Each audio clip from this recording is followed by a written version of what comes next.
Hello, everybody. Welcome back to the Catch Up Sports Podcast. I hope you're all having a fantastic day. I'm your host, Moses, and welcome to the 11th ever episode of this podcast, Double Digits. Before I start, I gotta admit this. I was totally wrong about Dak Prescott. I thought he was a slightly better Andy Dalton. But after watching the Cowboys get blown out Monday night versus the Cardinals, I just understood that Dak was the piece that kept the Cowboys afloat. Now the Cowboys sunk down to rock bottom with Andy Dalton.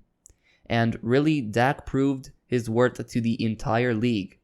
This is a quarterback that is worth a lot of money. He's not a fraud. Now that I got that off my chest, what's ahead of us today? So we're going to start with the Catch Up Sports Top 10. The top 10 teams in the NFL according to yours truly, Moses. Also, I'm going to express my final thoughts on the most bizarre NBA season ever. And I'm going to talk on why the NBA ratings are down by a lot this year. 50%. So let's jump right into it. So welcome to the weekly segment, the Catch Up Sports Top 10, where I rank the top 10 NFL teams right now. And I'd love to know, what are your thoughts? Do you agree with my picks? Comment down below on YouTube or send me a message on Instagram or Twitter. My DMs are open. I'd love to know. So let's start with my honorable mention, the 11th team, the Los Angeles Rams. I'm not gonna lie. They deserved to lose Sunday night. The 49ers beat them in every important stat. Total yards, passing yards, rushing yards, time of possession, and total points. The 49ers held the ball for almost 38 minutes. That's a failing formula. So why are the Rams still my honorable mention, a top 11 team, you're probably asking? And I'll explain. During the third quarter, the Rams drove inside the 49ers' 5-yard line. After an impressive goal line stand, Jared Goff, the Rams quarterback, threw an interception on 4th and goal. If that drive ended with a touchdown, this game is tied 24-24 with 3 minutes left in the game. If you get beat on every important stat and still have a chance to win the game or tie the game, that means this is a good football team. And the 49ers are not ranked in this top 10 because they got blown out by the Miami Dolphins. Now let's jump into the legit top 10. So my 10th team is the Buffalo Bills. The Bills game on Monday was ugly. It looked like the Bills just didn't show up. The Chiefs had 466 total yards that game. 260 more yards than the Bills. I think the Chiefs exposed a blueprint on how to beat the Bills. And blueprints are never good. Take advantage of their weak defensive line. That's how you do it. The Chiefs' offensive line backups played on Monday, and the Bills made them look like Hall of Famers as the Chiefs rushed for 245 yards, the most in an Andy Reid era. Also, quarterback Josh Allen looks like he folds up, goes back to rookie form against inferior competition. It happened against the Titans last week and now against the Chiefs. I'm sorry, Bills fans. Your team can't face the Dolphins and the Jets every week. I know they make you look good. They need to impress me. The Bills need to impress me to stay on this list in the coming weeks. Number 9, the Chicago Bears. Who would have thought that the Bears will be the first team in the NFC North after 6 weeks? Pretty much no one. And I like what I'm seeing from Chicago. Their offense with a veteran Nick Foles means little to no mistakes on offense. Then the defense, a top-tier defense, forces mistakes by the opposing offense. The same thing happened last Sunday versus the Panthers. The Bears scored 23 points, and the defense forced 3 turnovers. Number 8, the New England Patriots. Death by field goals. The Patriots lost a slugfest against the Broncos. So why are they number 8 in my power rankings? I'm sure the offense will get back on track as soon as possible. But what's important is that the Patriots defense is still the best. The Broncos didn't score a touchdown on them. It's only the defense that can give any offense trouble in the league. Despite the record being 2-3, they're still the 8th best team in the league in my opinion. The second the offense gets back on track, this is a great team. My 7th ranked team is the Pittsburgh Steelers. There's a clear tier gap in the AFC North. Last Sunday, the Steelers and Browns faced, and it was expected that would be a pretty equal matchup. But that was very, very, very wrong. The Steelers demolished the Browns and the league's best rushing attack. It wasn't even fair. It looked like the Steelers were facing a college program. The Steelers held the league's best rushing offense to 75 rushing yards. This defense is legit, and this team is legit. The question is if they're better than number 6, the Ravens. Regarding the Ravens, it was a very close game down the stretch versus the Eagles. Pretty concerning. The Ravens played a decent game until the fourth quarter. Lamar ran for over 100 yards. But in my opinion, there isn't such a gap between the Ravens and the Steelers. I can't see it now. They faced next week, so it'll be very exciting and interesting to watch. Number 5, the Tennessee Titans. People thought that it was a fluke that the Titans made all the way to the AFC Championship last season. It doesn't look like a fluke anymore. Ryan Tannehill and Derrick Henry are both playing in MVP form.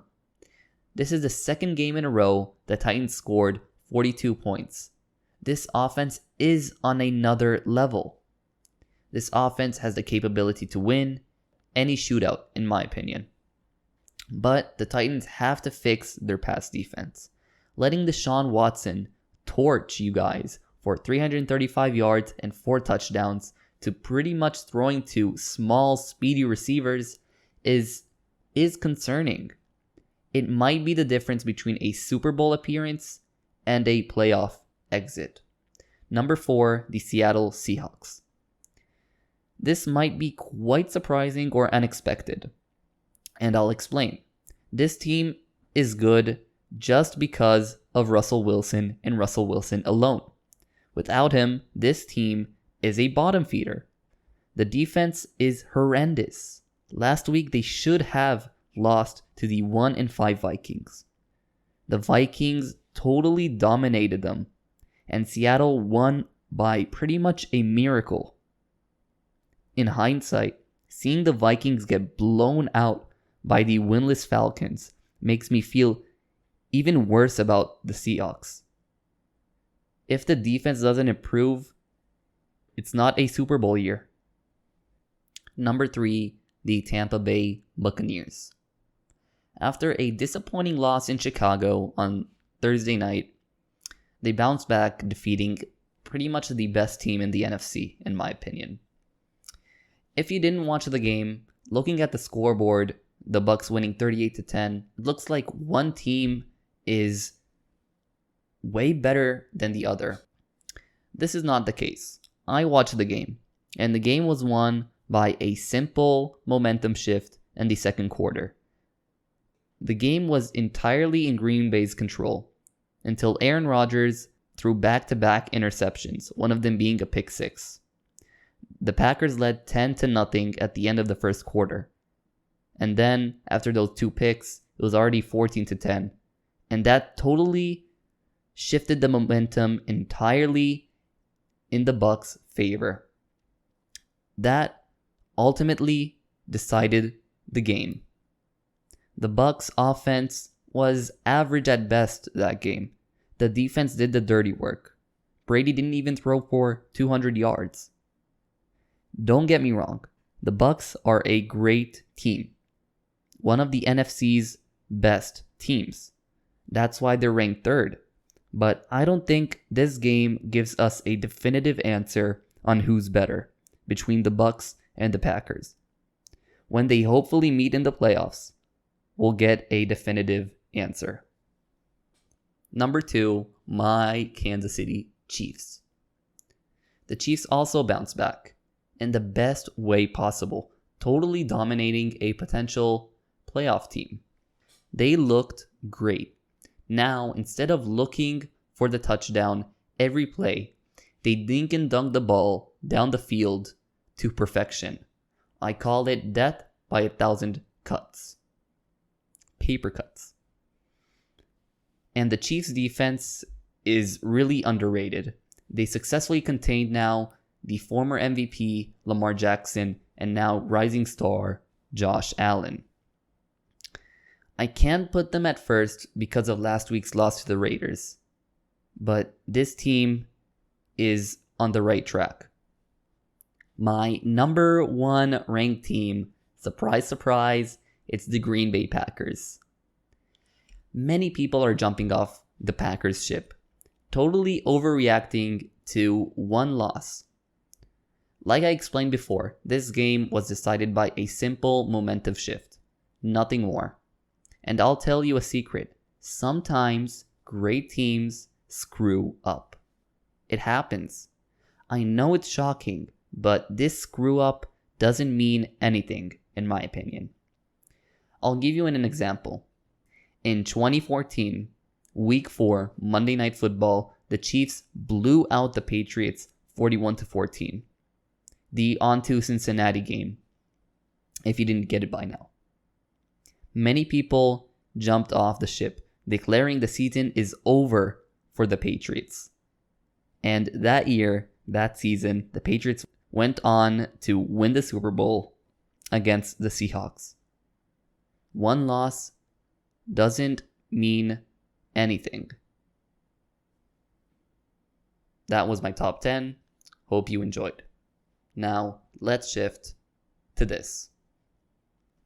A week ago, the most bizarre NBA season in history concluded with the Los Angeles Lakers winning their 17th championship. Due to the pandemic, where almost everyone are locked in their homes, it was expected that the NBA playoffs and finals ratings will exceed last year's ratings. But the sad truth is, this year's finals averaged 7.5 million live viewers, a 51% decline from last year's finals. But even more significant, the NBA's viewership ratings dropped by 45% since 2012. This is a mind-boggling stat. So let's investigate why the ratings were down this year, and why since 2012 the NBA's live viewers is getting progressively smaller. Let's start with present time. The competition for views. In present time, this season was postponed due to the global pandemic. After a 5-long-month break, the NBA bubble started. There are 2 problems here. 5 months is a long time. Casual fans, who mostly are the majority of fans, watch different sports at different times. If many casual fans were interested in the NBA back in March, they've probably lost interest when it came back in July, August. I'll give you an analogy. Imagine you order your favorite meal in your favorite restaurant every time you go there. You know what you're ordering and what you're getting. But suddenly, you order the meal, but there's a missing ingredient. This ingredient is so important, it makes or breaks the meal. When your favorite meal isn't the same as you remember it to be, you lose interest in it. The NBA bubble was bizarre and not the same. Many players opted out, no fans in attendance, and all the games played in the same place. These are the important ingredient that's missing. The meal tastes similar, but it's not the same. The second problem is between other sports. The schedule, the NBA schedule, is made so the NBA is the only major league playing at the time. Now, due to the 5-month break, many NBA playoff games clashed with many NFL games. The NFL, the most profitable sports league in the world, is more popular than the NBA, so it's natural that the NFL will push viewers away from the NBA. Now, why are the ratings progressively dropping since 2012 by 45%? I call it the Wbj Effect, the Wade, Bosch, and James effect. In 2010, the Miami Heat formed a super team and gave a blueprint to future teams and superstars on how to get a ring, a championship. The problem is now every superstar today seeks to play with other superstars. To give you a couple examples, Durant to the Warriors, Chris Paul to the Rockets, Kawhi Leonard joining Paul George in Los Angeles, and much more. There's no sense of commitment in the NBA. There's only ring chasing. And due to the blueprint of the 2010 Heat gave us, today in the league there are about 4 or 5 super teams, and all the other teams have no chance to get a ring. I'll give you an example. Who are the favorites to win it all next year? I'd say the Lakers, Clippers, Nets, and Warriors maybe. Why did I say those teams? Because they are super teams. When sports is predictable, it's way less fun to watch. Wasn't it boring when the Cavaliers faced the Warriors for 4 straight years in the finals? It's not like there weren't super teams in the past, but those teams were built through the draft and trades from the ground up. The 80s Celtics dynamic trio of Larry Bird, Kevin McHale, and Robert Parrish were all drafted by the team. The 90s Bulls drafted Michael Jordan and Scottie Pippen. The 80s Lakers drafted Magic Johnson and James Worthy, and also traded for Kareem Abdul-Jabbar. These super teams weren't a bunch of superstars deciding to join the same team to win a championship. It was commitment and building from the ground up that brought some epic rivalries. Like in the 1960s, the Celtics versus the 76ers, Bill Russell versus Will Chamberlain. The 1980s, Celtics versus Lakers, Magic versus Bird. The 1990s versus the Pistons, Jordan versus Thomas. Also Bulls versus Jazz, Scottie Pippen and Michael Jordan versus Karl Malone and John Stockton. Also in the 2000s, Lakers versus Kings, Kobe and Shaq versus Webber and Bibby. And also in the late 2000s, the Lakers versus the Celtics, Kobe and Pau Gasol versus the Celtics Big Three, Paul Pierce, KG, and Ray Allen. We don't have those type of rivalries in the NBA anymore. It's not that exciting. We don't have that type of excitement in the NBA anymore. Today's superstars are exploiting this flawed system to try and win championships. It's good for the players, but it's very boring and predictable for the fans. Don't get me wrong, this isn't like quote unquote the end of the NBA. The league will be fine.